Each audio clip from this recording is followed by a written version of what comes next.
కర్నూలు జిల్లాలోని తుంగభద్ర నదీ తీరాన ఉన్న భూదేవి సమేత శ్రీ వెంకటేశ్వర స్వామి దేవాలయాన్ని మాజీ రాజ్యసభ సభ్యుడు టీజీ వెంకటేష్ సందర్శించారు.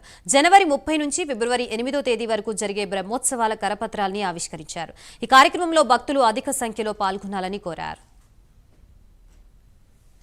అలాగే వెంకటేశ్వర స్వామి టెంపుల్ కూడా మేము కట్టించడం జరిగింది ఇక్కడ. అలాగే స్వాములు వారి సహచరులు ఈశ్వర దేవాలయం పక్కన కట్టారు, పక్కనే ఇదే స్థలంలో కట్టారు. సో ఇక్కడ ఇద్దరు ఉన్నారు, శివకేశవులు, వెంకటేశ్వర స్వామి ఉన్నారు, ఈశ్వరుడు ఉన్నాడు. ఇట్లా అరుదుగా ఇప్పుడుండే పరిస్థితుల్లో అరుదుగా జరుగుతూ ఉంటుంది.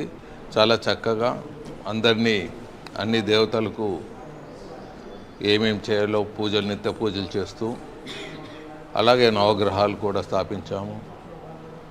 మరి ఆంజనేయ స్వామి టెంపుల్ని స్థాపించాము. ఇక్కడ ఈ ప్రాంతంలో ఉండే వాళ్ళకు సకల సౌకర్యాలు ఏర్పడే విధంగా ఏర్పాటు చేశాము.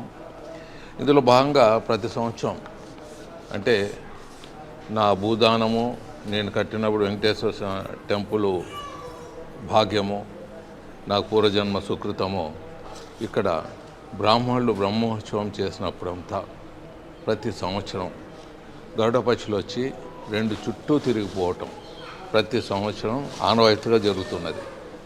అలాగే ఒక వారం రోజులైనాక భగవంతుని చక్రస్నానం చేపిస్తాము. మళ్ళీ ఆ చక్రస్నానం అప్పుడు కూడా మరి గరుడ పక్షులు వచ్చి తిరగటం అది కూడా ఆనవాయితీగా జరుగుతున్నది.